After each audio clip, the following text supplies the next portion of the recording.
Primeira Epístola de Pedro, capítulo 3. Amém? Digo graças a Deus, porque assim Deus nos concedeu, pela sua graça e pelo seu amor, Ele nos concedeu pela sua misericórdia a condição de estarmos aqui, né? Louvando, bendizendo e engrandecendo o nome do Senhor. Primeira Epístola de Pedro, no capítulo 3. Isso, abra sua Bíblia, coloque na posição que nós vamos ler aquilo que o Senhor tem a falar para os nossos corações. Amém? A Bíblia diz assim: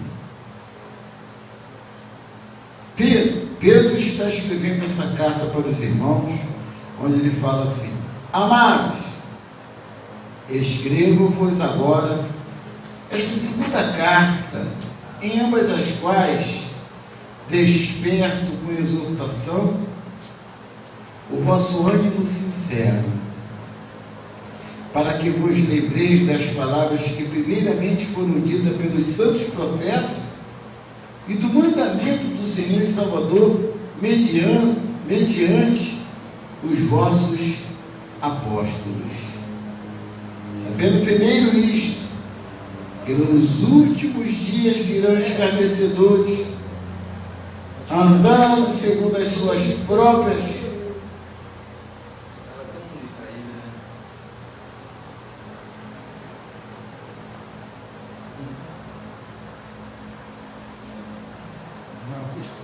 não é costume da nossa igreja, né, amado? Isso não é costume nosso. Vou ler tudo de novo. Isso não é costume nosso. De jeito nenhum, isso aí. Amados, escrevo-vos agora esta segunda carta, em ambas as quais desperto com exortação o vosso ânimo sincero, para que vos lembreis das palavras que primeiramente foram ditas pelos santos profetas e do mandamento do Senhor e Salvador mediante os vossos apóstolos. Sabendo primeiro isto, que nos últimos dias virão escarnecedores, andando segundo as suas próprias concupiscências, e dizendo: onde está a promessa da sua vinda? Porque desde que os pais dormiram, todas as coisas permanecem como desde o princípio da criação. Eles voluntariamente ignoram isto, que pela palavra de Deus, já desde a antiguidade existiram os céus e a terra, que foi tirada da água, e no meio da água subsiste, pelos quais coisas pereceu o mundo, de então coberto com as águas do dilúvio. Mas os céus e a terra que agora existem pela mesma palavra se reservam como tesouro e se guardam para o fogo até o dia do juízo e da perdição dos homens ímpios. Mas, amados, não ignoreis uma coisa, que um dia para o Senhor é como 1000 anos, e 1000 anos como um dia. O Senhor não retarda a sua promessa, ainda que alguns a tenham por tardia, mas é longânimo para convosco, não querendo que alguns se percam, senão que todos venham a arrepender-se. Mas o dia do Senhor virá como ladrão de noite, no qual os céus passarão com grande estrondo, e os elementos ardentes se desfarão, e a terra e as obras que nela há se queimarão. Havendo, pois, de perecer todas estas coisas, que pessoas vos convém ser em santo trato e piedade, aguardando e apressando-vos para a vinda do dia de Deus, em que os céus em fogo se desfarão e os elementos ardendo se fundirão. Mas nós, segundo a sua promessa, aguardamos novos céus e nova terra, em que habita a justiça. Pelo que, amados, aguardando estas coisas, procurai que dele sejais achados imaculados e irrepreensíveis, em paz, e tende por salvação a longanimidade de nosso Senhor, como também o nosso amado irmão Paulo vos escreveu segundo a sabedoria que lhe foi dada, falando disto, como em todas as suas epístolas, entre as quais há pontos difíceis de entender, que os indoutos e inconstantes torcem igualmente as outras escrituras para a sua própria perdição. Vós, portanto, amados, sabendo isto de antemão, guardai-vos de que, pelo engano dos homens abomináveis, sejais juntamente arrebatados e descaiais da vossa firmeza. Antes, crescei na graça e no conhecimento de nosso Senhor e Salvador Jesus Cristo. A Ele seja dada a glória, assim agora, no dia da eternidade. Digam amém, e digam graças a Deus. Meus amados, esse versículo, este capítulo, aliás, da Epístola de Pedro, ele é um capítulo muito rico para o fortalecimento daqueles que têm Jesus como seu único e suficiente Salvador, que são lavados e remidos do seu sangue pelo batismo do Espírito Santo nas águas, pela separação que Deus faz, que nós venhamos a ser seus filhos. E também um alerta muito grande para aquele que se encontra no mundo distante de Deus, porque ele faz uma alusão de algo que está acontecendo, que aconteceu, que vai acontecer. Ele faz uma alusão de uma forma que não tem para onde você não crê que verdadeiramente Deus está aguardando o dia do juízo. E a Bíblia diz assim, ela fala assim: amados, escrevo-vos agora esta segunda carta, em ambas as quais desperto com exortação o vosso ânimo sincero. Então, exortação e ânimo sincero é para que você não tenha o Evangelho como se fosse uma brincadeira, para que você não tenha o Evangelho como se fosse uma coisa tua, mas um ânimo sincero, você falar de Deus com sinceridade, crendo, porque se você não crê, as pessoas que não conhecem também não crerão. Para que vos lembrei das palavras que primeiramente foram lidas pelos santos profetas, e do mandamento do nosso Senhor e Salvador Jesus Cristo, mediante os vossos apóstolos. Então você veja bem que Pedro está falando aqui acerca de uma confirmação.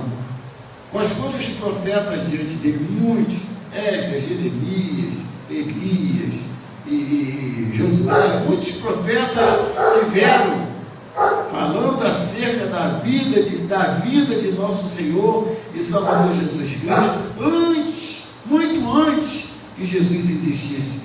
Profetas falaram 6.000 anos antes, 4.000 anos antes, deixaram coisas escritas, e depois então veio o Senhor Jesus nas promessas do profeta, e agora o Senhor Jesus veio no tempo da plenitude, subiu, cumpriu a sua parte de pagar os nossos pecados na cruz, para que nós pudéssemos aceitar e termos vida eterna. E aí o que ocorre? O que ocorre é que os seus apóstolos também falaram, os seus apóstolos confirmaram as coisas que os profetas haviam falado, porque todas elas estão direcionadas à morte e ressurreição de Cristo em prol das almas e da vida humana.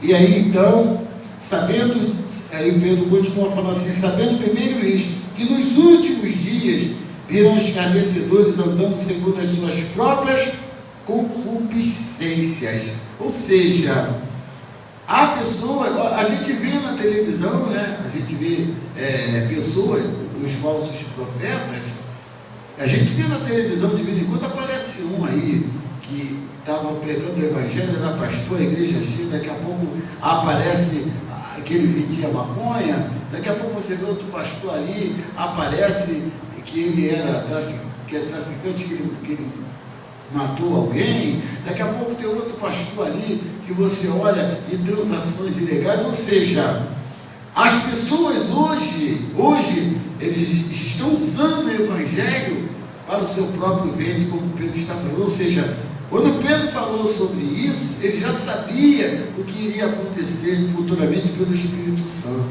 né? Nós vemos agora essa parte que assassinaram o pastor, quer dizer, uma igreja, o próprio filho é tido no pastor, algo de errado tem ali. O que é? A ganância do dinheiro.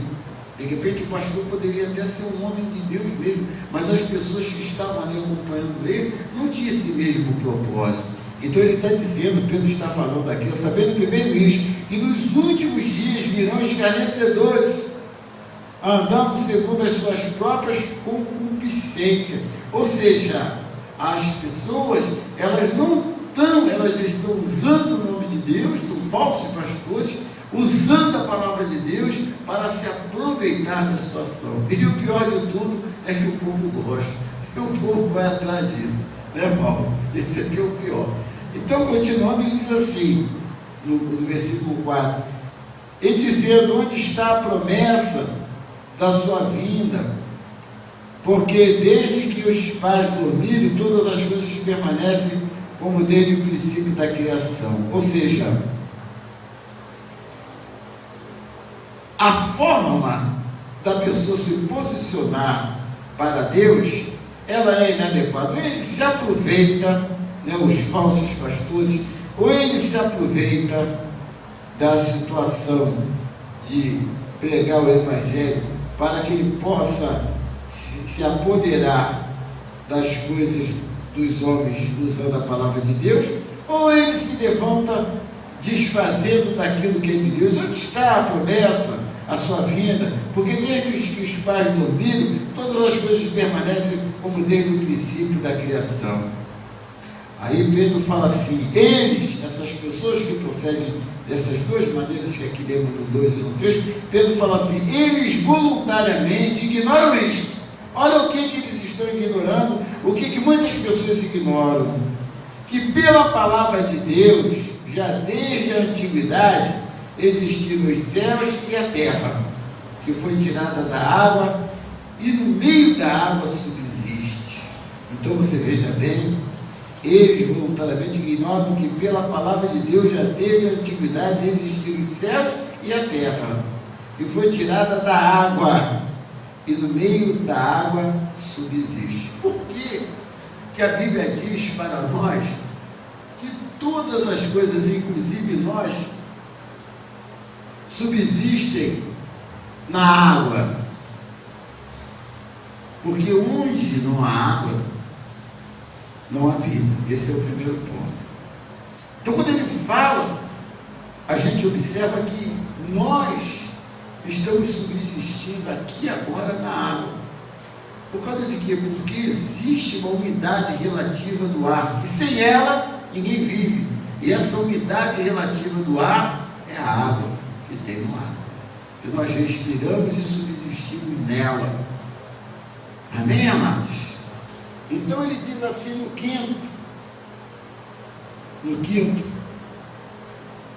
no sexto, aliás, perdão, pelas quais coisas pereceu o mundo de então, coberto com as águas do dilúvio. Quando ele fala pelas quais pereceu o mundo de então, é que o mesmo mundo que existia na época de Noé é o mesmo mundo que existe agora.